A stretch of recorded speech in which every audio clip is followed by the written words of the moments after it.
സഹായിക്കണം. എല്ലാത്തിനും സ്തോത്രം ചെയ്യുകയും ഇതല്ലോ നിങ്ങളെ കുറിച്ച് എല്ലാത്തിനും സ്തോത്രം ചെയ്യുകയും ഇതല്ലോ നിങ്ങളെ കുറിച്ച് ക്രിസ്തുവേശുവിൽ ദൈവത്തിന്റെ ഇഷ്ടം. നിങ്ങൾക്കറിയാം, നമുക്കറിയാം, പുതിയ നിയമത്തിലെ 21 ലേഖനങ്ങളാണ്. റോമാലേഖനം മുതൽ യൂദയുടെ ലേഖനം വരെ 21 ലേഖനങ്ങൾ. ഈ ലേഖനങ്ങളെ ദൈവശാസ്ത്രപരമായിട്ട് പഠിക്കുമ്പോൾ സിംഹഭാഗ ലേഖനങ്ങളും പൗലോസിനാൽ എഴുതപ്പെട്ട ലേഖനമാണ്. നിങ്ങൾക്കറിയാം, 21 ലേഖനങ്ങളിൽ ഏതാണ്ട് 14 ലേഖനങ്ങൾ പൗലോസ് എഴുതിയ ലേഖനമാണ്. ഇഷ്ടമുള്ള ലേഖനം യാക്കോബിന്റെ ഒരു ലേഖനം, യൂദയുടെ ഒരു ലേഖനം, പത്രോസിന്റെ 2 ലേഖനം, യോഹന്നാന്റെ 3 ലേഖനം, ഇങ്ങനെ 21 ലേഖനം. ഇതിലെ പൗലോസിന്റെ 14 ലേഖനങ്ങളെ ദൈവശാസ്ത്രപരമായിട്ട് തരംതിരിച്ച് പഠിക്കുമ്പോൾ രക്ഷാതത്വശാസ്ത്ര പ്രകാരമുള്ള ലേഖനമുണ്ട്, ക്രിസ്തുശാസ്ത്രത്തെ കീർത്തിക്കുന്ന ലേഖനമുണ്ട്, സഭാശാസ്ത്രപരമായ ലേഖനമുണ്ട്, അന്ത്യകാല ശാസ്ത്രപരമായ ലേഖനമുണ്ട്. അവിടെ ആ ഭാഗത്തേക്കെല്ലാം പോകുന്നില്ല. അപ്പോൾ രക്ഷാശാസ്ത്രം, ക്രിസ്തുശാസ്ത്രം, സഭാശാസ്ത്രം, അന്ത്യകാല ശാസ്ത്രം. അതിലെ അന്ത്യകാല ശാസ്ത്രപരമായ ലേഖനമാണ് തെസ്സലോനിക്കർക്ക് എഴുതിയ 1-2 ലേഖനം. എന്തുവാ ഈ അന്ത്യകാല ശാസ്ത്രം? ഒറ്റവാക്കിൽ സാധാരണ ആൾക്കാർ പറയും, കർത്താവാകുന്ന യേശുക്രിസ്തുവിന്റെ വീണ്ടും വരവും അനന്തര സംഭവങ്ങളും.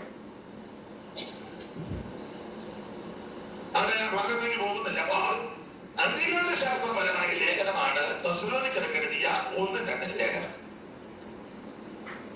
ഈ 2 ലേഖനം നാം പഠിക്കുമ്പോൾ 2 ലേഖനത്തിൽ 2 വിഷയമാണ് പ്രധാനമായിട്ട്. ആ 2 വിഷയം 2 പ്രത്യക്ഷതയാണ്. ആ 2 പ്രത്യക്ഷത 2 വ്യക്തികളുടെ പ്രത്യക്ഷതയാണ്. നിങ്ങൾക്കറിയാം, നിങ്ങൾക്കെല്ലാം അറിയാം, നിങ്ങളിങ്ങനെ പറഞ്ഞു ഇരിക്കുന്നതേ ഉള്ളൂ. അപ്പോൾ 2 ലേഖനത്തിൽ 2 പ്രത്യക്ഷത, അത് 2 വ്യക്തികളുടെ പ്രത്യക്ഷത. ഒന്ന് യേശുക്രിസ്തുവിന്റെ പ്രത്യക്ഷത, 2 എതിർ ക്രിസ്തുവിന്റെ പ്രത്യക്ഷത. അന്തിക്രിസ്തു എന്നൊക്കെ ചിലര് പറയാറുണ്ട്, പ്രസംഗിക്കാറുമുണ്ട്, ഞാനും പറഞ്ഞിട്ടുണ്ട്. എന്നാൽ ഇപ്പൊ കഴിവിന്റെ പരമാവധി മനസ്സിലാക്കിയപ്പോൾ എതിർ ക്രിസ്തു എന്ന് പറയാനാ താല്പര്യപ്പെടുന്നത്. എന്നാലും അത് പറഞ്ഞാൽ നമ്മുടെ ആൾക്കാർക്ക് ഒരു ഉണർവില്ല. അന്തിക്രിസ്തു എന്ന് പറയുമ്പോൾ ഇല്ല പറയും. അപ്പൊ എന്തായാലും 2 പ്രത്യക്ഷത, 2 വ്യക്തികളുടെ പ്രത്യക്ഷത.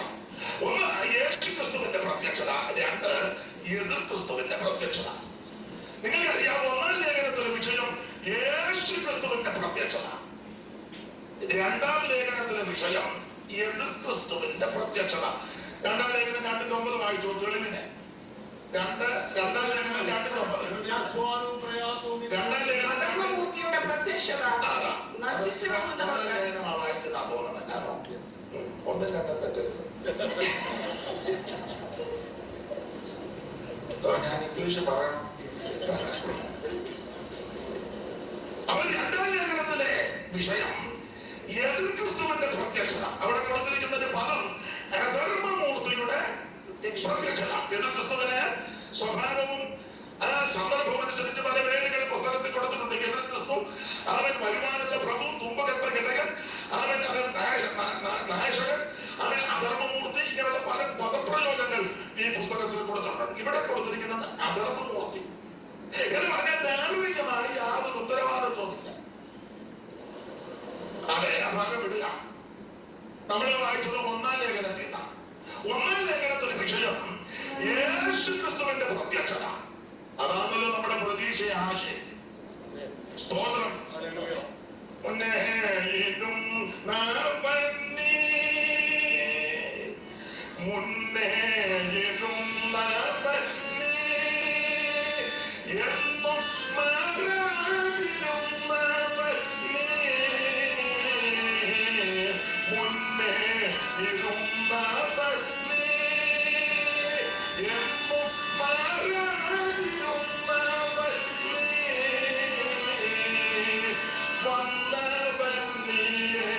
വരാനുള്ള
യേശുക്രിസ്തുവിന്റെ പ്രത്യക്ഷത.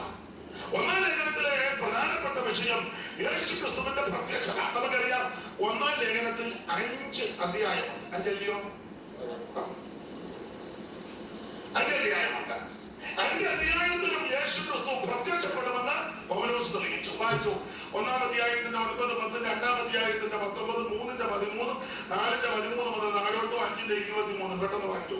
ഞങ്ങൾക്ക് നിങ്ങളുടെ അടുക്കൽ എങ്ങനെയുള്ള പ്രവേശനം സാധിച്ചു? ഞങ്ങൾക്ക് നിങ്ങളുടെ അടുക്കൽ നിങ്ങളുടെ പ്രവേശനം ധ്യാനിച്ചു വന്ന് ജീവനുള്ള സത്യദൈവത്തെ സേവിക്കുവാനും മരിച്ചവരുടെ ഇടയിൽ നിന്ന് ഉയർപ്പിച്ച പുത്രനും വരുവാനുള്ള കോപത്തിൽ നിന്ന് നമ്മെ വിടുവിക്കുന്നതിനുമായ യേശു. അടുത്തത് സ്വർഗത്തിൽ നിന്ന് വരുന്നത് കാത്തിരിപ്പാണ്. അപ്പൊ യേശു സ്വർഗത്തിൽ നിന്ന് വരുമെന്ന് എന്ന് പറഞ്ഞ യേശു പ്രത്യക്ഷപ്പെടുമെന്ന് ഒരു സന്തോഷമില്ല. അത് ഞാൻ പറഞ്ഞതുകൊണ്ട് വാസന്മാരൊക്കെ ഇളകുമല്ലോ. സ്തുതിച്ചാണ്ട് ഒരിക്കൽ കൂടെ ചില പറഞ്ഞ പോരാന്ന് പറഞ്ഞ് നിൽക്കുക. അങ്ങനെയൊന്നും അല്ല ദൈവത്തെ സ്തുതിക്കേണ്ടത്. പറഞ്ഞാലും പറഞ്ഞില്ലേലും പ്രത്യാശയുടെ മലിനേക്കുമ്പം ദൈവത്തെ സ്തോത്രം. ഇത് കൈപ്പീസ് തന്നെ ആണല്ലോ.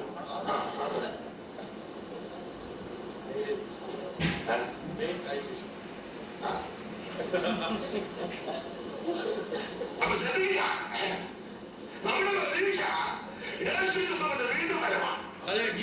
സ്തോത്രം. അവിടെ വായിക്കാൻ വരുവാനുള്ള കോപത്തിൽ നിന്ന് നമ്മെ വിടുവിക്കുവാൻ നമ്മുടെ കർത്താവ് അങ്ങനെ വിശ്വാസത്തിനാൽ പ്രത്യക്ഷപ്പെടാൻ പോവാ. 2:19 ഇങ്ങനെ നമ്മുടെ കർത്താവായ യേശുവിന്റെ മുമ്പാകെ അവന്റെ പ്രത്യക്ഷത അവിടെ ക്ലിയറായി കഴിഞ്ഞിരിക്കുക. യേശു പ്രത്യക്ഷപ്പെടുമെന്ന്. യേശു പ്രത്യക്ഷപ്പെടും. ഉറപ്പാ. ഇനി 3:13 വായിക്കേ. ഇങ്ങനെ നമ്മുടെ കർത്താവായ രണ്ടുപേരും മടക്കുണ്ടാകരുത്. രണ്ടുപേർക്കും മാറ്റുന്നത് ഇഷ്ടം പോലെ മാറ്റും. വായിച്ചു. ഇങ്ങനെ നമ്മുടെ കർത്താവായ യേശു. അവിടെ ആരാ വായിക്കുന്നത്? സഹോദരിമാരുടെ കൂട്ടത്തിൽ ആരാ വായിക്കുന്നത്?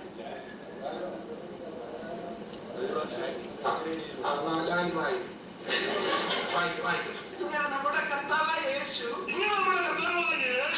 തന്റെ സകല വിശുദ്ധന്മാരുമായി വരുന്ന പ്രത്യക്ഷത. അവിടെ 3-ാം അധ്യായത്തിലും യേശു പ്രത്യക്ഷപ്പെടുമെന്ന് തെളിയിക്കുക. ഇനി 4:13 നമ്മൾ സെക്കൻഡ് വായിച്ചാട്ടെ.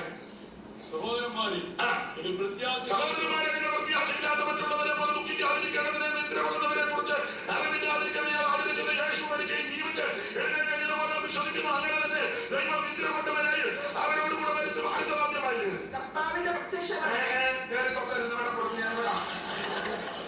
പിന്നെ തരാം. ഇവിടെ വായിക്കാം. കർത്താവിന്റെ പ്രത്യക്ഷത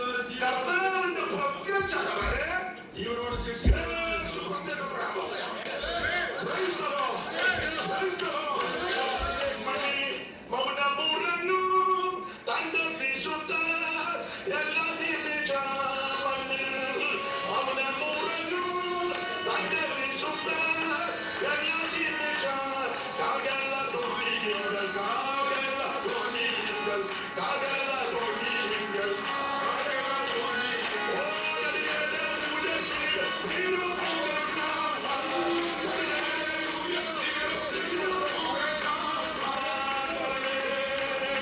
God.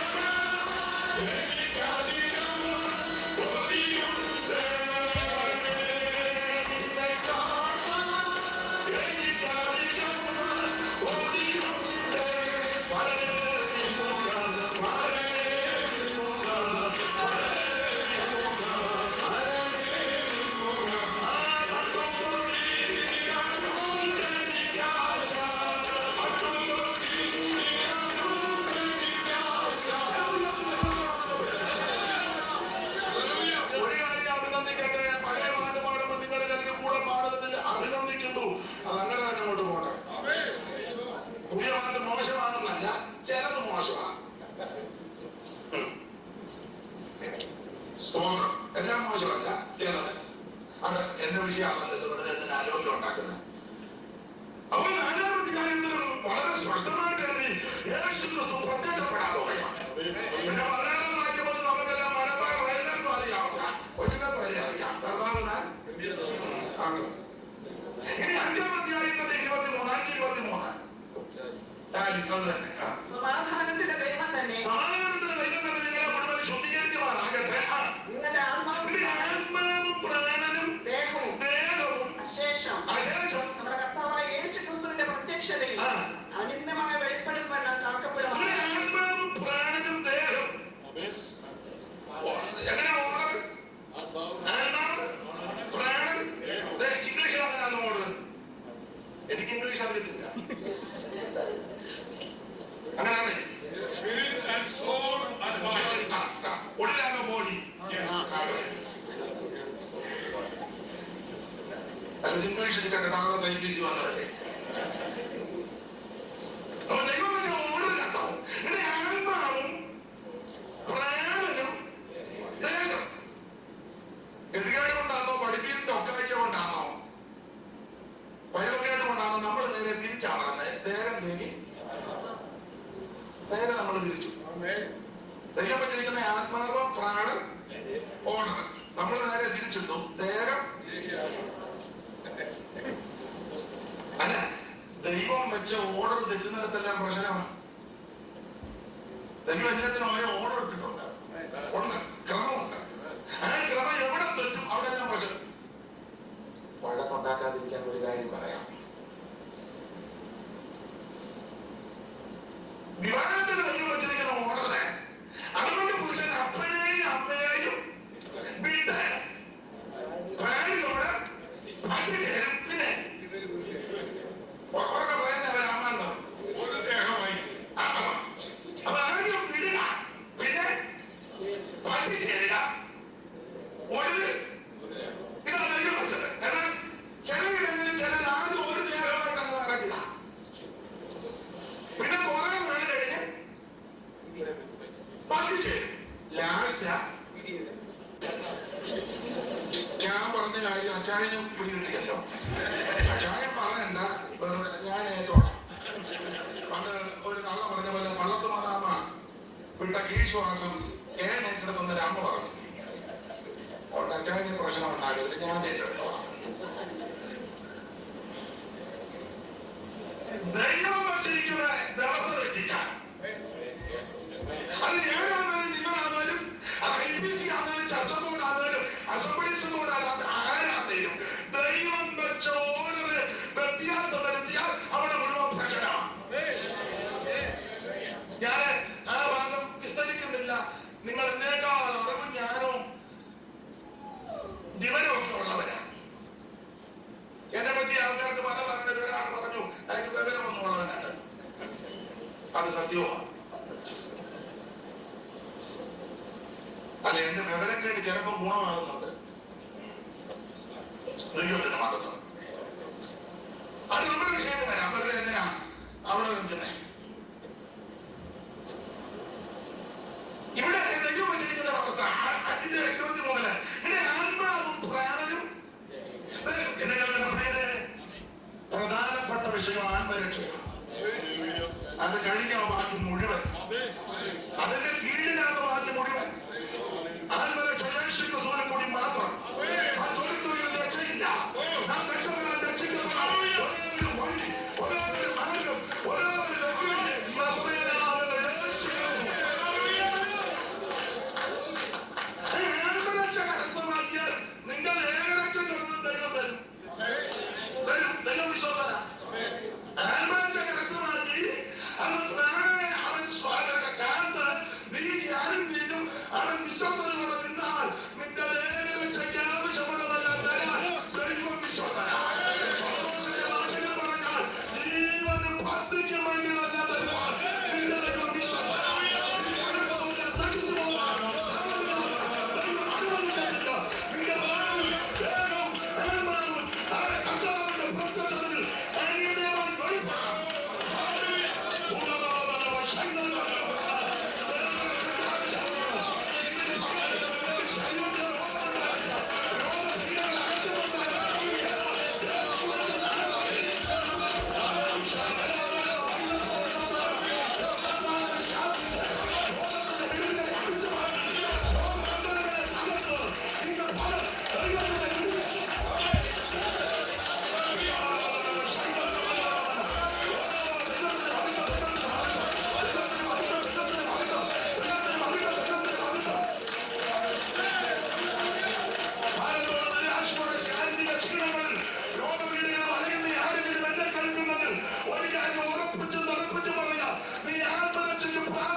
ദൈവം നമ്മെ രക്ഷിക്കും.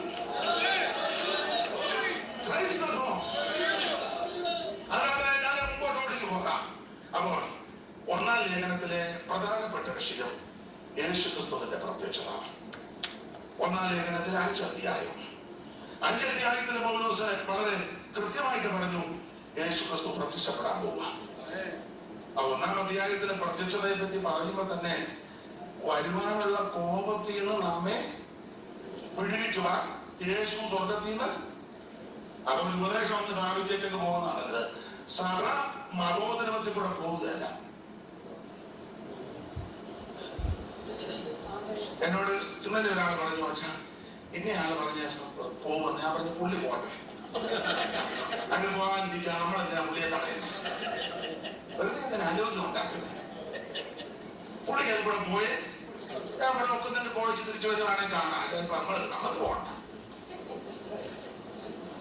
ഇവിടെ ഒരുത്തം പോകാൻ നിങ്ങൾ താല്പര്യപ്പെട്ടിരിക്കുക, നമ്മളെന്നെ ചെയ്യാറ്.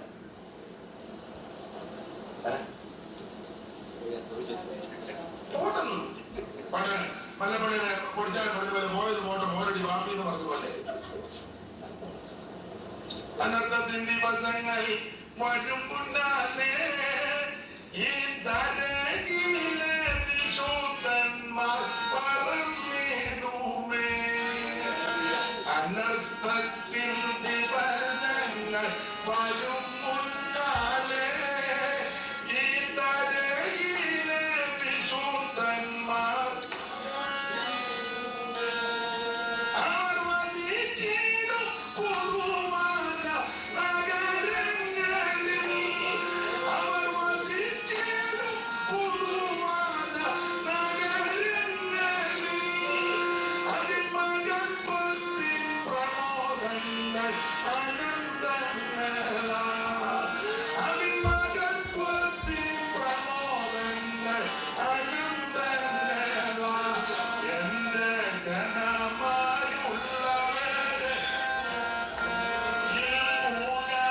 വാതിൽ അടയ്ക്ക. ക്രോധം കടന്നു പോളം തെളിയിടയിൽ. ക്രോധം കടന്നു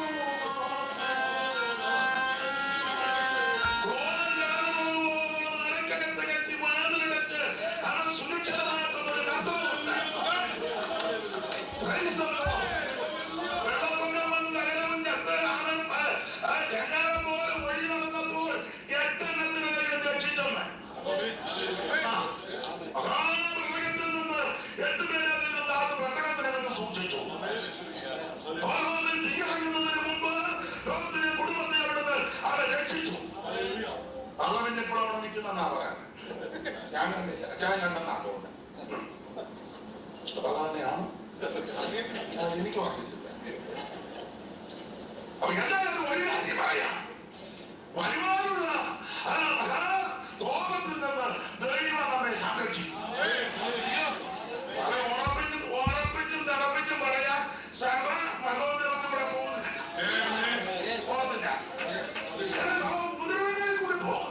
അത് സഭ തുടങ്ങിയ കാലം മുതലേ ഉപദ്രവമുണ്ടല്ലോ. പൗലോസ് പറഞ്ഞില്ല, ക്രിസ്തുയേശുവിന്റെ പദ്ധതിയോടെ ജീവിക്കുന്നവർക്കെല്ലാം അനേക കഷ്ടങ്ങളിൽ കൂടെ പോകേണ്ടത്. അത് മതോധരമല്ല. പണ്ട് നമ്മുടെ ഉപദേശം ഈ മതോധരവും എന്ന് വെച്ചാൽ പുള്ളി പറഞ്ഞു യൂട്ടി ഉപദ്രവങ്ങളെല്ലാം കൂടെ ഒന്നിച്ചു വരുന്നതാണ് മതോധരം. അവിടെ ഇവിടെ ഇരുന്ന ഉപദ്രവങ്ങളെല്ലാം കൂടെ സമയമാകുമ്പം പുള്ളി വ്യാഖ്യാനിച്ചത് അനേക നദികൾ ഒന്നിച്ചു വന്ന് ചേരുന്നതാണ് മഹാനദി. അപ്പൊ അതിലെല്ലാം ഒഴിഞ്ഞ നദിയെല്ലാം കൂടെ ഒന്നിച്ചു വന്ന് കൂടുമ്പോൾ അത് മായാണ് എന്ന് പറഞ്ഞ പോലെ അവിടെ ഇവിടെ എല്ലാം ഇരിക്കുന്ന ഉപദ്രവങ്ങളെല്ലാം കൂടെ ഒന്നിച്ചു വരുന്നതാണ്. അതിനകത്ത് സഭ പോവുകയല്ല, പോകത്തില്ല. ചടങ്ങോട്ടിൽ കൊണ്ട് ഞങ്ങൾ പോയി നോക്കുവാണെന്നുള്ള ശരിയില്ല.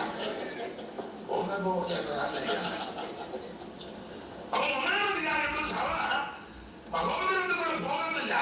ആ വരുവാനുള്ള കോപത്തിൽ നിന്ന് ഇതിന് കൊടുത്തിരിക്കുന്ന യാക്കോബിന്റെ കഷ്ടകാലം. യാക്കോബിന്റെ കഷ്ടകാലം. ആ കഷ്ടകാലത്ത് സഭ പോകുന്നില്ല മഹോദരത്തിൽ കൂടെ. അതാണ് 1-ാം അധ്യായത്തിലെ വിഷയം. 2-ാം അധ്യായത്തിലും യേശു പ്രത്യക്ഷപ്പെടുമെന്ന് തെളിയിക്കുക. 3-ാം അധ്യായത്തിലെ പ്രത്യക്ഷത ശരിക്കും പഠിച്ചാൽ അത് രണ്ടാമത്തെ വരവിന്റെ രണ്ടാം ഘട്ടമാണ്. 3:13 വായിച്ചേ. ഇങ്ങനെ നമ്മുടെ കർത്താവായ യേശു ഇങ്ങനെ നമ്മുടെ കർത്താവായ യേശു തന്റെ സകല വിശുദ്ധന്മാരുമായി പ്രത്യക്ഷത രണ്ടാം വരവിന്റെ രണ്ടാം ഘട്ടമാണ്. രണ്ടാം വരവിൽ എങ്ങനെയാ വരുന്നത്? രണ്ടാം വരവ്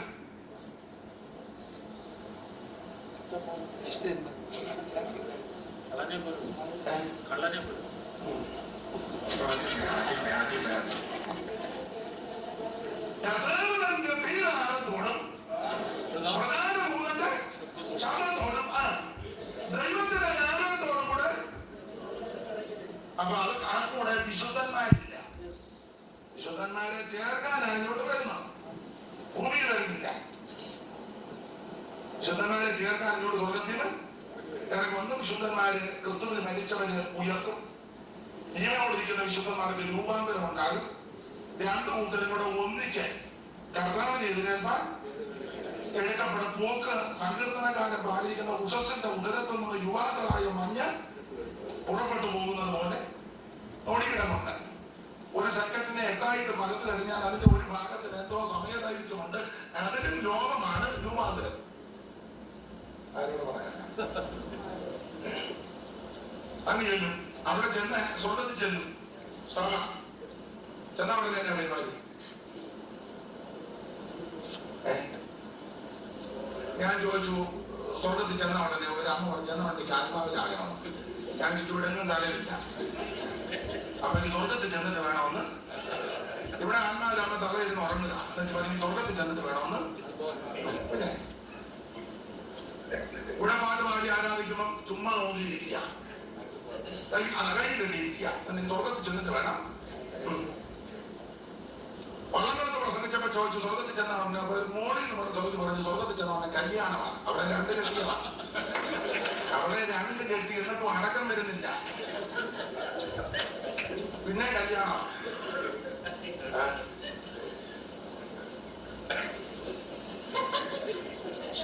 സ്വർഗത്തിൽ ചെന്ന ഉടനെ ഞാൻ പറഞ്ഞു, മോളിൽ മിണ്ടാതിരേ. സ്വർഗത്തിൽ ചെന്ന ഉടനെ ആരാധനയും കല്യാണമല്ല. സ്വർഗത്തിൽ ചെന്ന ഉടനെ ന്യായവിധിയാണ്. അപ്പൊ ഞങ്ങളൊരു പാവം ചോദിച്ചു, പിന്നെ ഭക്ഷണമാണോ?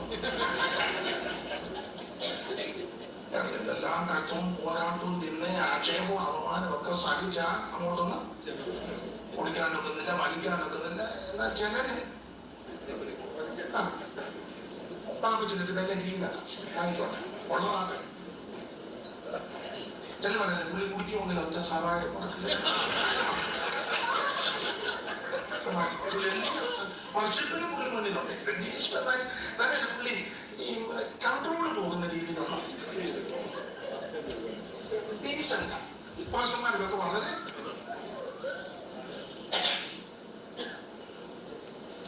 ഞാന് 12:30 വരെ എടുത്തോട്ടെ. പ്രതിപക്ഷ ബഹുമാനമാണ് അതിനായി ചോദിക്കുന്നത്. ഒന്നോ ഇത്ര വേണ്ട ഗുണമാകാൻ തന്നെ 12:30 ഗുണമാണ്.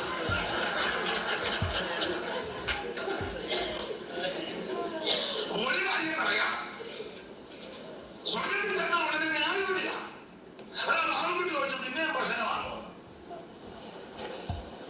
ഞാൻ പറഞ്ഞു, ബാബുക്കുട്ടി പേടിക്കണ്ട, ന്യായവിധിയാണ്. അതാ ചോദിച്ചത്. ഞാൻ പറഞ്ഞു, ന്യായവിധി എന്ന് പറഞ്ഞാൽ ഇത്ര ഉള്ളു, ന്യായമായ അത്ര ഉള്ളു. ന്യായമായ ഇവിടെ രക്ഷിക്കപ്പെട്ട അന്ന് മുതൽ ഒന്നെങ്കിൽ മരണം വരെ, ഇതിന്റെ കാരണ ശബ്ദം കേൾക്കുന്നത് വരെ ഞാനും നിങ്ങൾ പറഞ്ഞതും ചെയ്തതും പ്രവർത്തിച്ചതും ഇടപെട്ടതും ഒക്കെ സകല വിഷയത്തിൽ ന്യായം വിധിക്കും. അതാണ് ന്യായവിധി. ന്യായമായ വിധി അത്ര ഉള്ളു. പാവക്കുട്ടി ചോദിച്ചു, എല്ലാം വെളിപ്പെടു പോകുന്നു. ഞാൻ പറഞ്ഞു, മുഴുവൻ ദിവസം വെളിപ്പെടും, എല്ലാം വെളിപ്പെടും. രക്ഷിക്കപ്പെടുന്നത് വരെയുള്ളത് മുഴുവൻ ക്ഷണിച്ചു രക്ഷിക്കപ്പെട്ടവർ. എന്നാൽ രക്ഷിക്കപ്പെട്ട മുതൽ മരണം വരെ അല്ലെങ്കിൽ കാലത്തിന്റെ ശബ്ദം കേട്ടത് വരെ ഞാനും നിങ്ങൾ ചെയ്തതും പ്രവർത്തി സങ്കീർത്തനക്കാരന്റെ ഭാഷ പറഞ്ഞാൽ ഇരിക്കുന്നതും എഴുന്നേൽക്കുന്നതും ഇരിക്കുന്നതും ഞാൻ എഴുന്നേൽക്കുന്നതും കർത്താവു കാണുന്നു, ഗ്രഹിക്കുന്നു കർത്തവ്യ ഹൃദയ നിരൂപണം. ഓ ദൂരത്തു നിന്നും തന്നെ ഇതത്ഭുതം, ദൂരത്തു നിന്നും തന്നെ ഇതത്ഭുതം, ഈ പരിജ്ഞാനം. എനിക്ക് ഒത്തിരി പാടണമെന്നുണ്ട്, സമയത്തെ ഭയപ്പെടുന്നത് കൊണ്ട്. ഞാൻ ചില സ്ഥലങ്ങളിലൊക്കെ കൊണ്ട് കൂടെ വരികയാണെങ്കിൽ നല്ലതായിരുന്നു. എന്തിനാ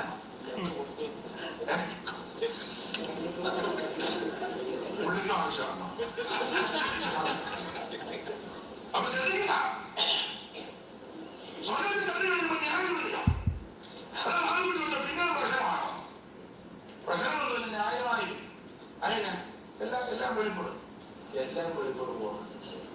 ഞാൻ പറഞ്ഞ എല്ലാം വെളിപ്പെടും. അവരെ ചോദിക്കാം, ഞങ്ങളുടെ റോസമ്മ കാണുമോ? പുള്ളിക്ക് അതാണ് വിഷയം, വെളിപ്പെടുന്നതല്ല വിഷയം. റോസമ്മ ഇത് കാണുമെന്നുള്ളതാണ്. ഞാൻ ബാബുക്കുട്ടിയുടെ മനോവേദന കണ്ടേച്ച് പറഞ്ഞു, ബാബുക്കുട്ടി റോസമ്മയെ കാണിക്കുക,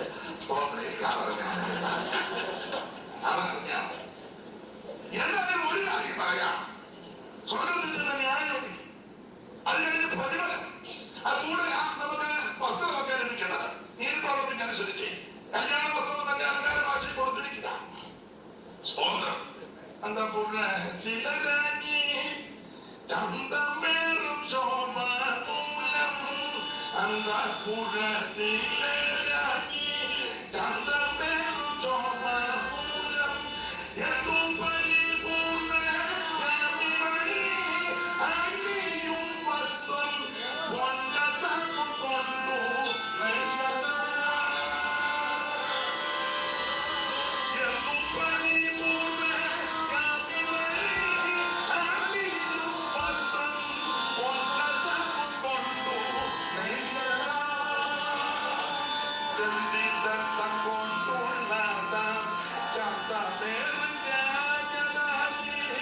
ദണ്ഡിതം കൊണ്ടുള്ളതാം ചന്തമേറിഞ്ഞാഞ്ഞ. വളരെ നേരമില്ല, ദൈവത്തിന് മഹത്വം. നേരമില്ലാത്തതുകൊണ്ടാണ്. എന്നാൽ എനിക്ക് ഇത്ര സമയം തന്നതിൽ നന്ദിയുണ്ട് കേട്ടോ. അപ്പൊ ശ്രദ്ധിക്കുക, അങ്ങനെ വിശേഷ വസ്ത്രമൊക്കെ തന്നേ. കല്യാണം അലങ്കാര ഭാഷയാണ്.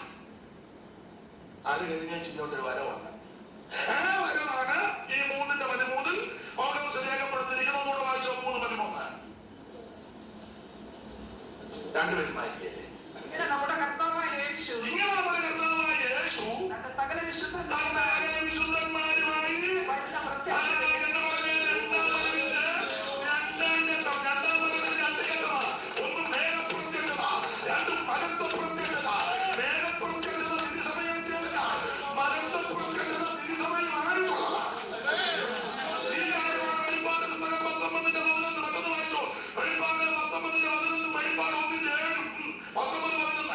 അനന്തരം സ്വർഗം തുറന്നിരിക്കുന്നത് ഞാൻ കണ്ടു. ഒരു വെള്ളക്കുതിര അതിന്മേൽ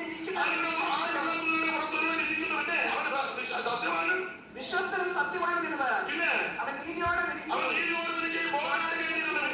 അവന്റെ കണ്ണ് അഗ്നിജ്വാല, തലയിൽ അനേക രാജമുടികൾ, എഴുതിയിട്ടുള്ള ഒരു നാമവും അവനുണ്ട്. അത് അവനല്ലാതെ ആർക്കും അറിഞ്ഞുകൂടാ. അവൻ രക്തം തെളിച്ച ഉടുപ്പ് ധരിച്ചിരിക്കുന്നു.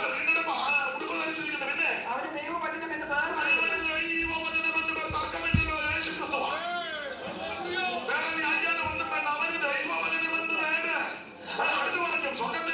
സൈന്യം നിർമ്മലവും ശുഭ്രവുമായ കുതിരപ്പുറത്ത് പറ്റി തന്നെ ആ 3:13 പൗലോസ് വിശുദ്ധന്മാരുമായി വരുന്നുണ്ട്.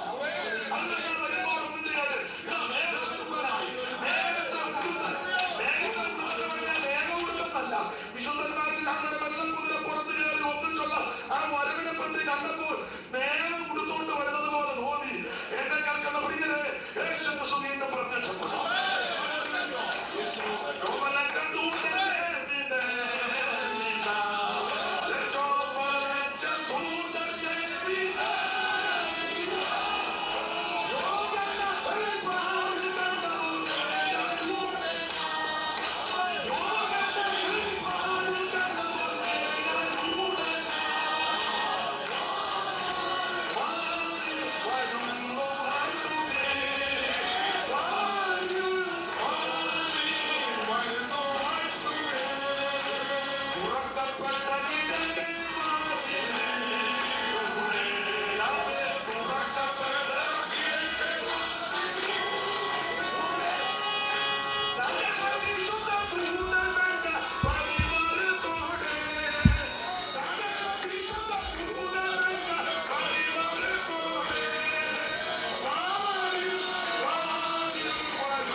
അവിടെ നമ്മൾ എടുത്ത വാക്യത്തോട് കൂറ് പുലർത്തേണ്ടതുള്ളത് കൊണ്ട് മറ്റു ഭാഗമൊക്കെ വിട്ടേച്ച് ഒരു കാര്യം പറയുവാൻ ആശിക്കുന്നത് 5-ാം അധ്യായത്തിന്റെ 18-ാമത്തെ വാക്യത്തിൽ പൗലോസ് തെസ്സലോനിക്ക സഭയോടും വിശ്വാസികളോടും അപ്പോൾ തന്നെ പൊതുസഭയോടും പറയുക, ഇതല്ലോ നിങ്ങളെ കുറിച്ച് ക്രിസ്തുയേശുവിൽ ദൈവത്തിന്റെ ഇഷ്ടം. ദൈവത്തിന്റെ ഇഷ്ടം ഓടിച്ചു പറയാം, എല്ലാം വ്യാഖ്യാനിക്കാൻ നേരമില്ല. ദൈവത്തിന്റെ ഇഷ്ടവും നമ്മുടെ ഇഷ്ടവും. ഈ ദൈവത്തിന് ഇഷ്ടമുള്ള പലതും നമുക്ക് ഇഷ്ടമല്ല, നമുക്ക് ഇഷ്ടമുള്ള പലതും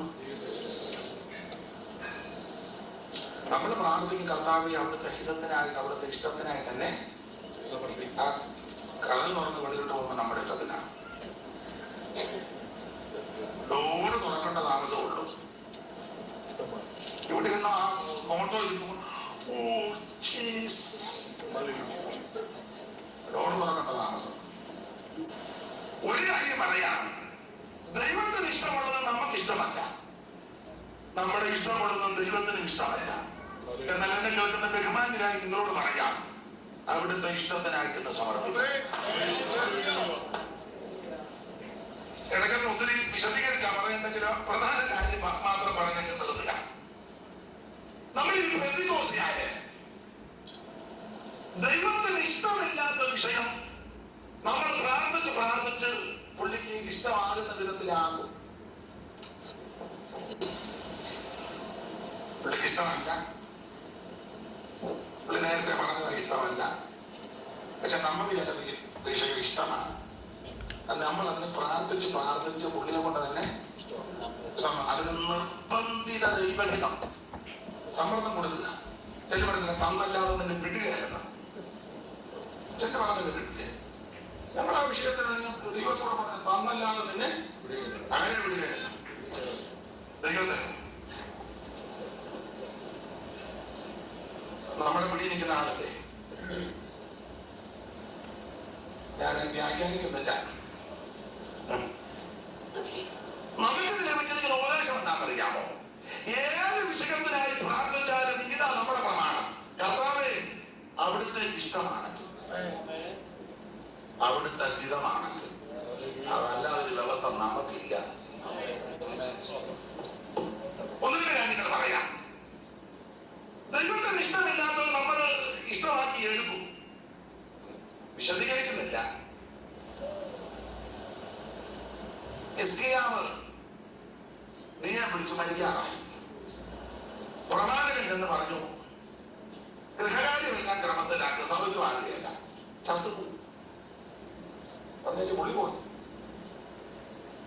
ഹിസ്കിയാവ് ഉടനെ ചുവരോട് ചേർത്ത്, ദാവീദ് നേരത്തെ ചെയ്തതെല്ലാം ഒന്ന് ഓർക്കണം, ഏകാഗ്രതയോടും വിശ്വസ്തയോടൊക്കെ തിരുമുമ്പ് നടന്നു നിനക്ക് പ്രസാദമുള്ളതെല്ലാം ഞാൻ ചെയ്ത കാര്യം നീ ഒന്ന് ഒരു പൂച്ച കരച്ചിലും നമ്മുടെ ഭാഷ പറഞ്ഞാൽ പിടിച്ചു വെച്ചൊരു പ്രാർത്ഥനയും മുട്ടിപ്പായിട്ടൊരു പ്രാർത്ഥനയും ഒരു നിലവിളി ഉപവാസവും നമുക്ക് ഈ കിട്ടാതെ വരുമ്പോൾ നമ്മുടെ സമരമുറയാണ് ഉപവാസ പ്രാർത്ഥന.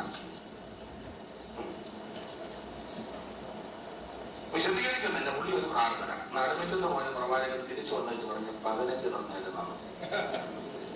15 സമാജത്തിന് ഹിസ്കിയാ രാജാവ് നമ്മുടെ സമാജത്തിനാ വരുന്നെങ്കിൽ ആർക്കും സാക്ഷ്യമില്ലെങ്കിൽ നമ്മൾ ഹിസ്കിയാവിന് സാക്ഷ്യം കൊടുക്കണം. നമ്മൾ പറയുമ്പോൾ ഹിസ്കിയാവ് നമ്മുടെ സമൂഹത്തിന് ഹിസ്കിയാവ് തീർന്നു പോകേണ്ടതായിരുന്നു. പക്ഷെ നമ്മുടെ സമയമായിട്ട് പ്രാർത്ഥിച്ച് ഞാനും പ്രാർത്ഥിച്ചു, പുള്ളിയും പ്രാർത്ഥിച്ച് കരഞ്ഞ് നിലവിളിച്ച് ദൈവം 15 വർഷം കൂട്ടിക്കൊടുത്ത് കരങ്ങൾ ഉയർത്തി. ഇപ്പോഴല്ല ആ സമാജത്തിനെ ദൈവത്തെ സ്തുതിക്കാൻ ഞാനും പറയും, നിങ്ങളും പറയും, ഞാനും സ്തുതിക്കും. 15 വർഷമാണ് കൊടുത്തത്. പക്ഷെ നിങ്ങൾ ആ തിരുവചനം പഠിച്ചാൽ ഹിസ്കിയാവ് ആ സമയത്ത് മരിക്കുന്നതായിരുന്നു ദൈവഹിതം. അതെ, പിടിച്ചു വെച്ചൊരു പ്രാർത്ഥന 15 കിട്ടി, ഗുണമായില്ല. ഈ 15 വർഷത്തിലെ 2-ാം വർഷം അവന് ചെറുക്കനുണ്ടായത്. അവന്റെ പേര് മനേഷേ. ഇതുപോലൊരു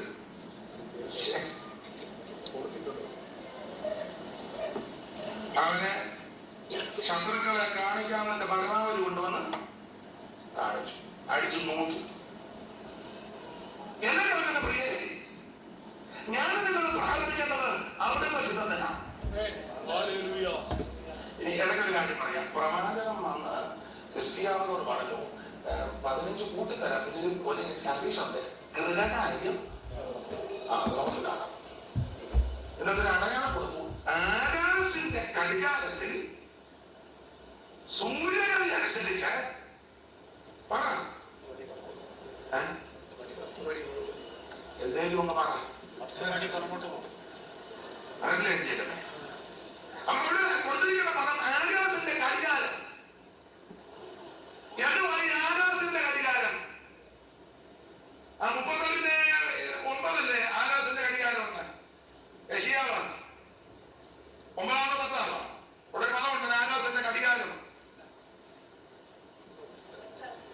കടികാരം ഓടുന്നില്ല. ആകാശത്തിന്റെ ഘടികാരത്തിൽ അപ്പുറം മതി, ഒന്നുകൂടെ വായിച്ചു നോക്കിക്കൂടെ.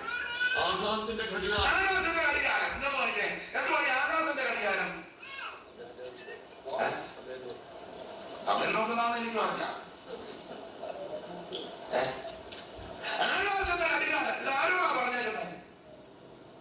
ഹിസ്കിയാവിനോട്. അതിന് ഹിസ്കിയാവിനോട് ആകാശത്തിന്റെ കടികാരത്തെ പറ്റി പറയുന്ന കാര്യം നിങ്ങൾക്ക് മകനും അറിയാം. ആകാശ ഹിസ്കിയാവിന്റെ അപ്പനാണ്.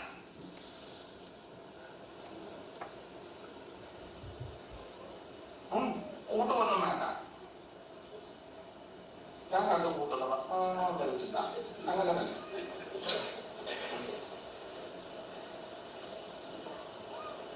അപ്പോൾ ആകാശം അവന്റെ വലിയപ്പനാണ് ഉസിയാണ്. ഉസിയാവിന്റെ മകനാണ് യോന. യോനാവിന്റെ മകനാണ് ആകാശം. ആകാശത്തിന്റെ മകനാണ് ഹിസ്കിയാവ്. ഹിസ്കിയാവിന്റെ മകനാണ് മുമ്പേ വായിച്ച മനേശൻ. അവന്റെ വലിയപ്പനാണ് ഉസിയാവിന്റെ വലിയപ്പൻ അമസ്യാവ്. അവന്റെ അമ്മ യോവാശ്. അവന്റെ അവൻ അഗസ്യാവ്. നിങ്ങളെ പുസ്തകം പഠിക്കുമ്പോൾ അറിയാം. ആരോട് പറയാം. അപ്പൊ ഹിസ്കിയാവിനോട് ദൂത് പറഞ്ഞു ആകാശത്തിന്റെ കടികാരം എന്ന് പറയാൻ കാര്യം അവരുടെ മകനുണ്ടോ ഗൃഹകാര്യ ക്രമത്തിലാക്കാൻ. ഉസിയാവ് ആരാന്ന് നമുക്കറിയാം, നിങ്ങൾക്കറിയാം. സഭകളിൽ കിടന്ന് വഴക്കുണ്ടാക്കിയവനാ. ധൂമം കാട്ടുവാൻ ധൂമകലശം കയ്യിൽ പിടിച്ചിരിക്കും ഉസിയാവ് കോപിച്ചു. അപ്പോൾ വല്യപ്പൻ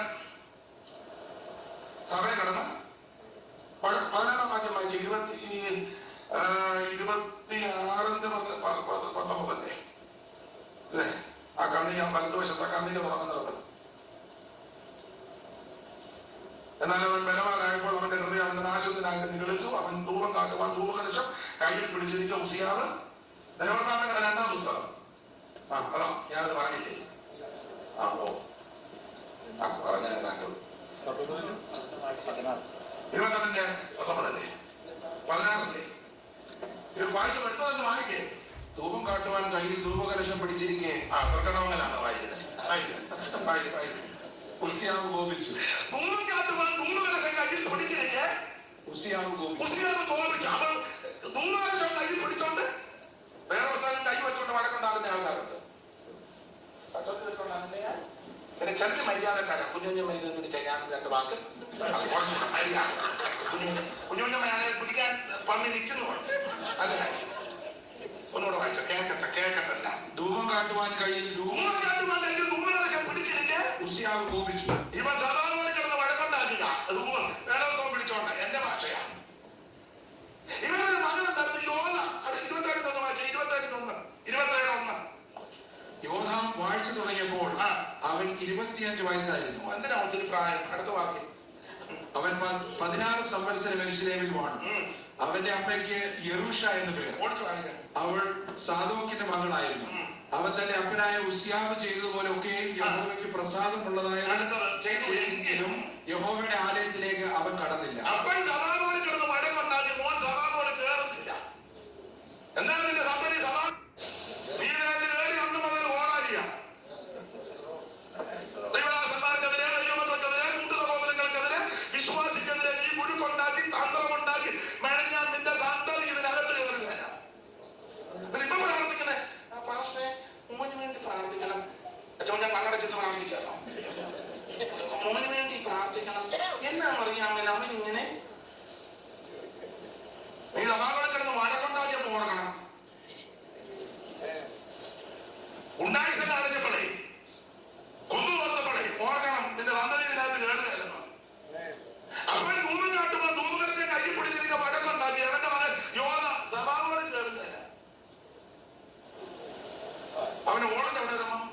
വന്നായിരുന്നു. അതുവരെ 40 വന്നവനാ. ഇനി ഞാനൊരു മകനുണ്ടായിരുന്നു. അവരുടെ ആകാശ് 28:24 വായിച്ച, എല്ലാം വായിക്കാൻ നേരമില്ല. 28, 24 വായിക്കുന്നു. ആഹാസ് ദൈവാലയത്തിന്റെ ഉപകരണങ്ങളെ ആകാശ് ദൈവാലയത്തിലെ ഉപകരണങ്ങളെ എടുത്ത് ദൈവാലയത്തിന്റെ ഉപകരണങ്ങളെ ഉടച്ചു. തുടച്ചെന്നല്ലല്ലോ, ഉടച്ചു. ഗുണമുള്ളവൻ തുടയ്ക്കും, ഇവൻ ഉടച്ചു. അടുത്തത്, യഹോവയുടെ ആലയത്തിന്റെ വാതിലുകൾ അടച്ചു കളഞ്ഞു. അവൻ സഭാവോട് കൂടി. അപ്പൻ സഭയ്ക്കകത്ത് വഴക്കുണ്ടാക്കി, മോൻ സഭയിൽ കയറി കയറുന്നു. കൊച്ചുമോന്റെ കാലം വന്നപ്പോൾ സഭ കൂട്ടി. അവൻ സഭാവോട് കൂട്ടി വെച്ച് താക്കോലുമായിട്ട് കുമ്പനാട്ടിന് പോയി. എങ്ങനുണ്ട്? എങ്ങനെ ഉണ്ടാവും? ദൈവത്തിന് മഹത്വം. ഞാൻ നടക്കുന്നതേ പറയുള്ളൂ, നടക്കാൻ പോകുന്ന ഞാൻ പറഞ്ഞിട്ടില്ല. എനിക്ക് വേണ്ടി പ്രാർത്ഥിക്കണം കേട്ടോ. ദൈവത്തിന് മഹത്വം. ഒരു കാര്യം പറയാം, സഭകളെ വഴക്കുണ്ടാക്കി, മകൻ സഭ കേരളത്തില്ല, കൊച്ചുമോൻ സഭ പൂട്ടി. അവന്റെ മകനായ ഹിസ്കിയാവ്. അതുകൊണ്ടാണ് ഹിസ്കിയാവോട് പറഞ്ഞത് ഗൃഹകാര്യം ഒന്ന്. വല്യപ്പനോ അപ്പനോ ചേട്ടനോ അനിയനൊക്കെ ഗുണ്ടായുസം കാണിച്ച് വഴക്കുണ്ടാക്കി ഒക്കെ ഉണ്ടെങ്കിൽ അതൊക്കെ ക്രമീകരിക്കണം. നിലപാട് ആദിക്കുന്ന വിഷയത്തിൽ ഞാൻ എന്നോട് കൂടെ അതുകൊണ്ട് പറഞ്ഞത്, എന്നോട് മെയിൻ എന്നോടാ. സഹോദരങ്ങളോടോ യാത്രക്കാരോടോ സഭാവിശ്വാസികളോടോ ഒക്കെ ഉണ്ടെങ്കിൽ അതെ ഞാനും നിങ്ങളും അതെ ഗൃഹകാര്യം. ഇനി പ്രധാനമന്ത്രി ഞാൻ പറയാൻ നേരമില്ല. കളികാരം അതിന്റെ കളികാരം തന്നെ. അത് പറയാം, അവനെ ഈ കാശും പുത്തനും ഒക്കെ ആയി കഴിഞ്ഞപ്പം പുള്ളിക്കൊരു ചെറിയ തണ്ടുമൊക്കെ വന്നാർക്കൽ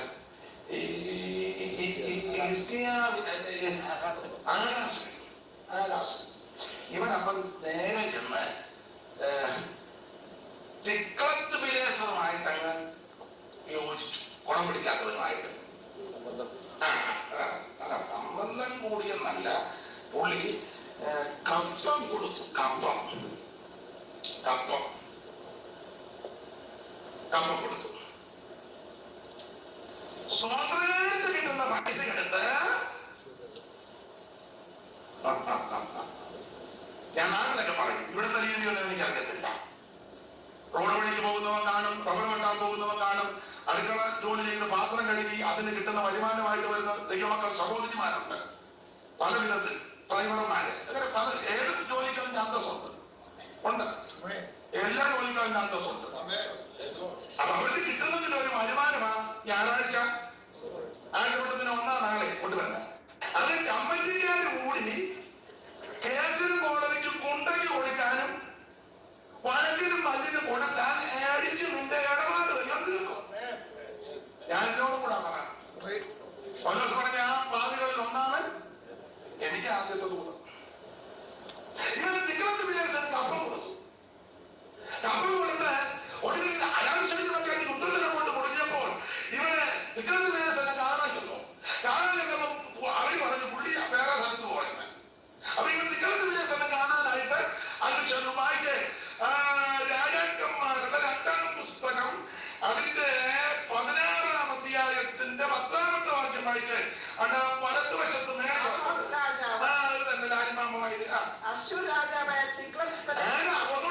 വായിച്ച് ആകാശ് രാജാവ് അശ്ശൂർ രാജാവായ തിക്ലത്ത് വിലേസറിനെ കാണാൻ ദമ്മേശേക്കിൽ ചെന്നു. ബത്തപ്പാലാന്ന് ഓർത്തോണം. ദമ്മേശേക്കിൽ ചെന്നു. അടുത്തത് ദമ്മേശേക്കിലെ ബലിപീഠം കണ്ടു. ദമ്മേശേക്കിലെ ബലിപീഠം പുള്ളി കണ്ടു. ആഹാസ് രാജാവ് ബലിപീഠത്തിന്റെ ഒരു പ്രതിമയും അതിന്റെ എല്ലാ പണിയോടും കൂടിയുള്ള മാതൃകയും. ഞാൻ മൊത്തമാക്കി പറയാം. പുള്ളി ദമ്മേശേക്ക് ചെന്നപ്പോ അവിടെ ഒരു വലിയ ബലിപീഠം കാഴ്ചക്ക് അല്പം വലിപ്പമുള്ളത്. അപ്പൊ പുള്ളി ഇത് കണ്ടേച്ച് ഒരു ഫോട്ടോ എടുത്തു ദമ്മേശേക്കിലെ ബലിപീഠത്തിൽ. എന്നിട്ട് പുള്ളി ഇവരുടെ പാസ്റ്റർക്ക് അയച്ചു കൊടുത്തു. പിന്നെ ഊരിയ പാസ്റ്റർക്ക് അയച്ചു കൊടുത്തു. ഹായ് പാസ്റ്റർ, ഞാനിപ്പോൾ ലൈവിലുണ്ട്. അപ്പൊ ചോദിച്ചു, പാസ്റ്റർ ചോദിച്ചു, ഇവിടെ ലൈവില് ദമ്മേശേക്കില് ഹായ്. അപ്പം പാസ്റ്റർ ഇങ്ങോട്ട് നോക്കിയിട്ട് ഈ ബലിപീഠം കണ്ടോ, യാഗപീഠം. Pastor wonderful. ഒരു ഇംഗ്ലീഷ് തെറ്റുന്നുണ്ടോ? ആ, തെറ്റുന്നുണ്ടെ പറയണം. ഞാൻ എന്ത് വിഷമിച്ചാ വണ്ടർഫുൾ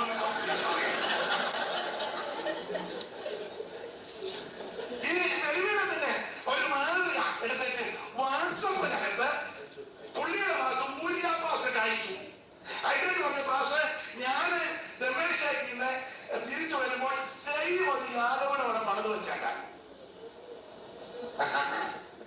ഞാൻ നിക്കളത്തിനെ കണ്ട് കപ്പമൊക്കെ കൊടുത്ത് കാര്യങ്ങളെല്ലാം ക്രമീകരിച്ചു ഞാൻ തിരിച്ച് രമേശാക്കിന്ന് ഇവിടെ വരുമ്പോൾ സെയിം യാദവയുടെ ഇവിടെ പണിയണം. ഞാൻ എടുത്ത് വായിപ്പിക്കുന്നില്ല, പണിയണം. ഒരിയ പാസ്റ്റർ പറഞ്ഞിട്ടോ നമുക്കങ്ങനെ പ്രമാണമില്ല, നമുക്ക് കിട്ടിയിരിക്കുന്ന കണക്കുണ്ട്. ആ കണക്ക് മേളിലത്തെ മാതൃകയുടെ കണക്കാണ്. നമ്മുടെ പഴയത്തിന്റെ മധ്യസ്ഥനാകുന്ന മോശയെ പർവ്വതത്തിൽ വിളിച്ചു മാതൃക കാണിച്ചു. ആ സെയിം മാതൃകയൊക്കെയാണ് നമ്മളിവിടെ പണിത് വെച്ചിരിക്കുന്നത്. അച്ഛൻ ഇപ്പൊ ഇച്ചിരി മിടുക്കനാന്ന് കണ്ടുകൊണ്ട് ഇതൊന്നും മാറ്റാൻ പുള്ളി പറഞ്ഞ മാറ്റില്ല, അട്ടപ്പാടിക്ക് ട്രാൻസ്ഫർ തരുമെന്ന് ഇതിനെ കായ്ക്ക് ഒതുക്കുക എന്ന് പറഞ്ഞു. ഒരു ഭാഷാവ് പറഞ്ഞ് എന്തിനേറെ ആകാശം തിരിച്ചു വരുന്നതിന് മുന്നേ പുള്ളി യാഗപീഠം പണിത് വെച്ചു. എന്നിട്ട് ചെയ്ത വേല നിങ്ങളെ പുസ്തകം പഠിച്ചാൽ അറിയാം. ദൈവത്തിന്റെ യാഗപീഠം അവിടുന്ന് ഇളക്കി, എവന്റെ യാഗപീഠം അവിടെ കൊണ്ട് സ്ഥാപിച്ചു. ഒരു കാര്യം പെന്തക്കോസ്തുകാരോട് പറയാം, നമുക്കുള്ള പ്രമാണം ഇതാ പ്രമാണം. നിനക്ക് സ്ഥാനവും മാനവും കാശും അധികാരമൊക്കെ അവൻ കിട്ടിക്കഴിയുമ്പോൾ നീ പ്രമാണം മാറ്റരുത്. ഇതാണ് നിന്റെ അടിസ്ഥാന ഉപദേശം. ഇത് അമേരിക്കയിലാണെങ്കിലും കേരളത്തിലാണെങ്കിലും ഇതാ ഉപദേശം. അല്ല വിമാനത്തിലൊക്കെയാണ് ഇവിടെ വരുമ്പോ ഉപദേശം മാറിയാലെന്നെ മാറുകയല്ല. ലണ്ടനിൽ പോയാലും ഇതിന് മാറ്റമൊന്നുമില്ല. ന്യൂസിലാൻഡിലോ അയർലൻഡിലോ അയർലൻഡ് ഏത് ലണ്ടനിലും പോടാ, ഇതിന് മാറ്റമില്ലെന്ന്. ടെക്സാസ് വരുമ്പോ ഇതിന് മാറ്റമുണ്ടോ? ഉമ്മനാട്ടിൽ തന്നെ ടെക്സാസിലും ഇത് തന്നെ. നമുക്ക് മാറ്റം ദൈവത്തിന് മാറ്റം. പ്രമാണം എവിടെയാ പ്രമാണമാണ്? ഇത് ആചരിക്കുന്നവനെ അനുഷ്ഠിക്കുന്നവനെ ദൈവം ഉയർത്തും. നീ ഇവനെ ഉയർത്തിയാൽ നിന്നെ ഉയർത്തും. എനിക്ക് നിങ്ങളുടെ മലയാളത്തിലെ ആരാധനയൊക്കെ കണ്ട് സന്തോഷം തോന്നി. പഴയ പാട്ടുമൊക്കെ പാടി ദൈവത്തെ ആരാധിക്കുന്നത് വലിയ സന്തോഷം. എങ്ങനെ അഭിനന്ദിക്കുന്നു. ദൈവത്തിന്റെ മഹത്വം. ഏത് രാജ്യത്താണെങ്കിലും ഏത് സ്ഥലത്താണെങ്കിലും ഇതിന് മാറ്റം വരുന്നത്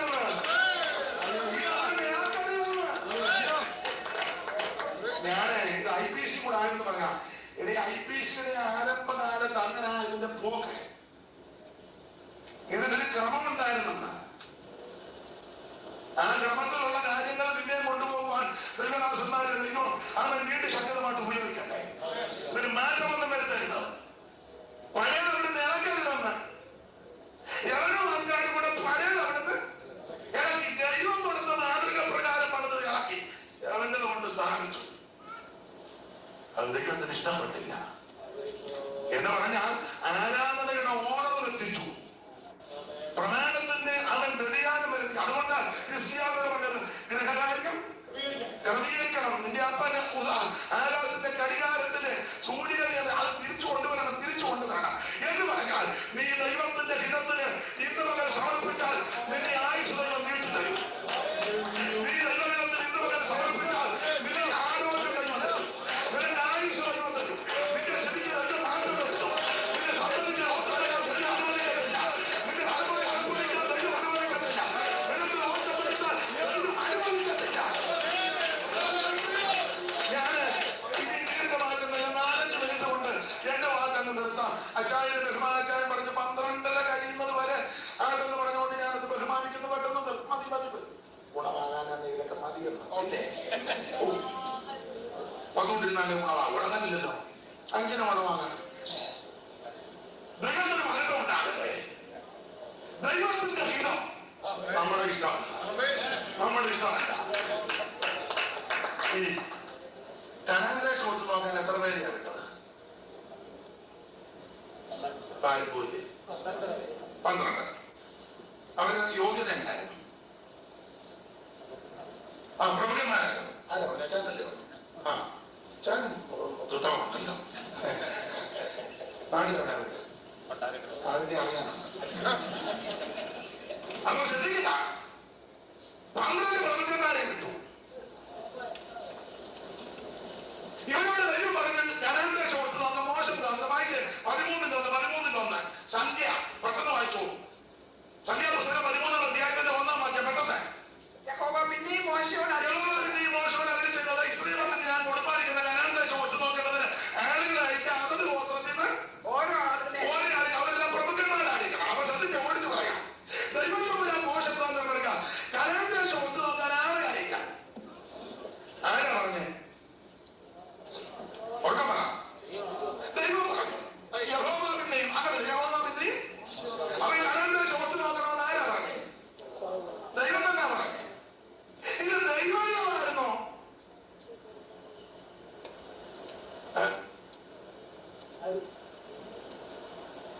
കനാൻ ദേശം ഒത്തു നോക്കാൻ ആര് വിടണം?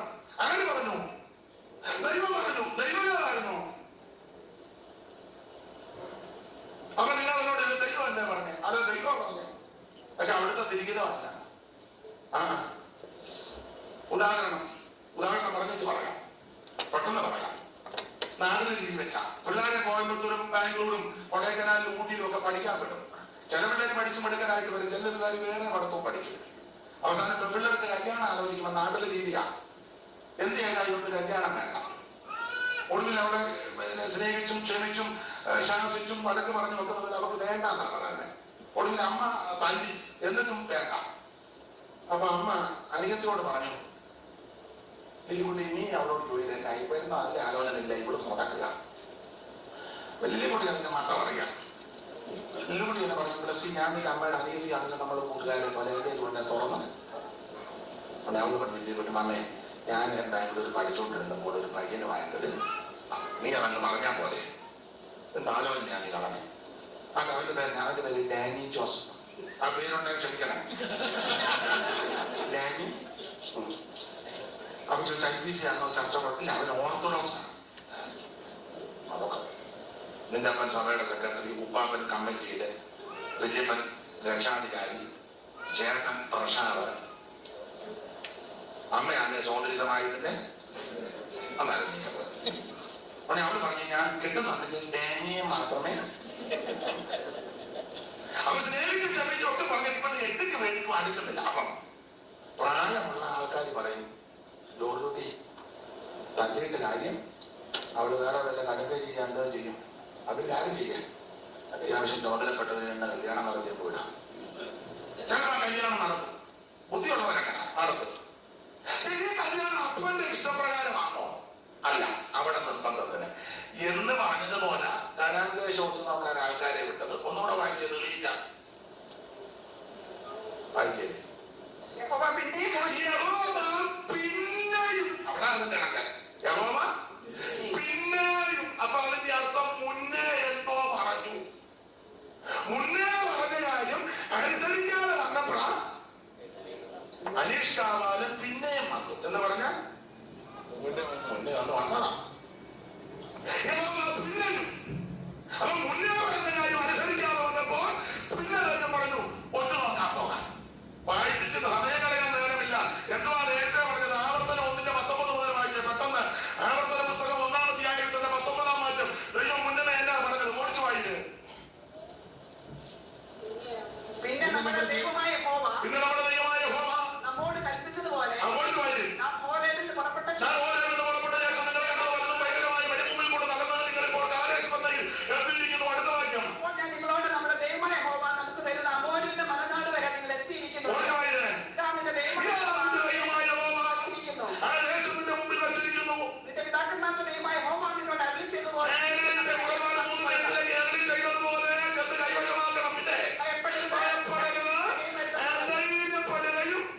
പറഞ്ഞു.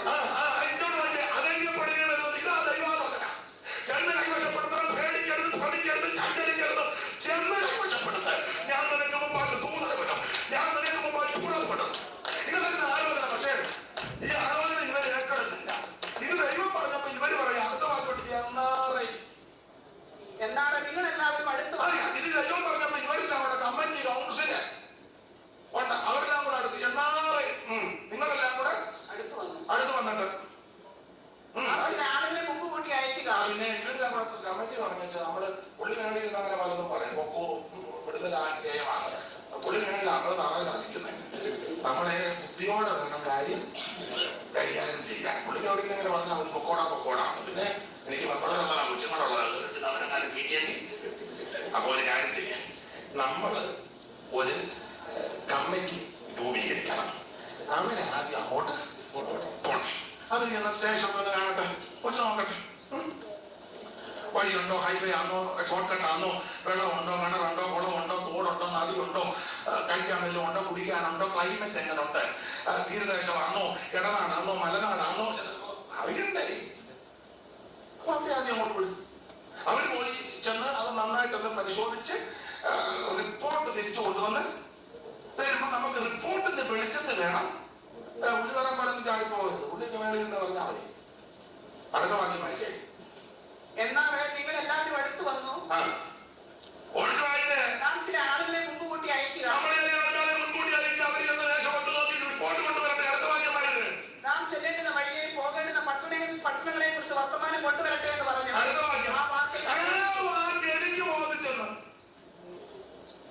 ദൈവം പറഞ്ഞത് ബോധിച്ചില്ല. ദൈവം പറഞ്ഞത് ഞാൻ നിനക്ക് മുമ്പായി പുറപ്പെടും, എന്റെ സാന്നിധ്യം നിന്റെ കൂടെയുണ്ട്, ഇത് നിങ്ങളുടെ പിതാക്കന്മാർക്ക് കൊടുക്കാതെ പറഞ്ഞ ദേശമാണ്, ചെന്ന് കൈവശപ്പെടുത്ത്. ഇതാ ദൈവമാണ്. അപ്പൊ ഈ കമ്മിറ്റിക്കാരനെ കൂടെ കൂടി വെച്ച് പറഞ്ഞു. പുള്ളി അങ്ങനെ പലതും പറയും. നമ്മൾ കുറച്ചുപേരെ തെരഞ്ഞെടുത്ത് ആദ്യം വിടണം. അവര് പോയി പഠിച്ചു വെച്ച് വരട്ടെ. അടുത്ത വാക്യമുണ്ടോ? എന്നാറേ ആ വാക്ക് ബോധിച്ചു. അപ്പൊ തമ്പുരാൻ മനസ്സിലായി, ഞാൻ പറയുന്ന ഒന്ന് യോമാര് അംഗീകരിക്കുക. അതുകൊണ്ട് ആ 13-ന്റെ ഒന്നി പറഞ്ഞത് യഹോവ പിന്നെയും ഒരു കാര്യം പറഞ്ഞ് നിർത്താൻ എന്തെല്ലാം വൈതരണി ഉണ്ടായി. എനിക്ക് നിങ്ങൾക്ക് തന്നിരിക്കുന്ന പ്രമാണം പറയാം. അവിടുത്തെ ഹിതം, അവിടുത്തെ ഹിതം. അതിന് ഏറ്റവും വലിയ മാതൃക യേശു ക്രിസ്തു. ഏതസമയം വെച്ച് പ്രാർത്ഥിക്കുന്ന സമയത്ത് വിയർപ്പുതോന്നി രക്തമായി വിരൽ വീണപ്പോൾ അവിടെ ഇങ്ങനെ പ്രാർത്ഥിച്ചു. നിങ്ങൾക്കറിയാമല്ലോ, പിതാവേ കഴിയുമെങ്കിൽ ഈ പാലമാത്രം ഒന്ന്, എന്നിട്ട് ചേർത്ത് പറഞ്ഞു എങ്കിലും എന്റെ ഹിതമല്ല, അവിടുത്തെ ഇഷ്ടം. അടുത്ത വാക്യം നിങ്ങൾ വായിക്കണം. ഇങ്ങനെ അനുഭവിക്കുന്നത് അവൻ മാനുഷികമായിട്ടൊക്കെ ഒന്ന് പറഞ്ഞു, ഇതൊന്നും മാറ്റി തരാൻ ചേർത്ത് പറഞ്ഞു എന്റെ ഹിതമല്ല, അവിടുത്തെ ഹിതം. അടുത്ത വാക്യത്തിൽ അവനെ ശക്തിപ്പെടുത്തുവാൻ സ്വർഗത്തിൽ നിന്നൊരു ദൂതനാണ്. എന്നെ കേൾക്കുന്ന ബഹുമാന്യരായ നിങ്ങളോട് പറയാം, ഞാനും നിങ്ങളും ദൈവഹിതത്തിനായിട്ട് ഏൽപ്പിച്ചാൽ ഒരുപക്ഷെ ഭാര്യ നിനക്കെതിരായിരിക്കും, ഭർത്താവ് എതിരായിരിക്കും, മക്കളും എതിരായിട്ട് വരും, സർക്കാരും ചിലപ്പോൾ തിരിഞ്ഞു വരാം. പക്ഷേ ദൈവം ദൂതനെ വിട്ട് നിന്നെ ശക്തീകരിക്കും. നീ തകർന്നു പോകാൻ ഞാൻ ദൂര് പറഞ്ഞ വചനത്തിൽ കൂടെ ദൂര് പറഞ്ഞ ഒരുപക്ഷെ അവൻ കൗൺസിലെതിരായെന്ന് വരാം, അവൻ നേതാക്കന്മാരെതിരായെന്ന് വരാം, കൂടെ പ്രവർത്തിക്കുന്നവരെതിരായിട്ട്. പിന്നെ വായിച്ചോ, അവനെ ശക്തിപ്പെടുത്തുവാൻ സ്വർഗത്തിൽ നിന്നെ ശക്തിപ്പെടുത്തുവാൻ ദൈവം ദൂതനെ അയക്കും. നിന്നെ ബലപ്പെടുത്തുവാൻ ദൈവം ദൂതനെ അയക്കും. നിന്നെ ബഹുമാനിക്കുവാൻ ദൈവം ദൂതനെ അയക്കും.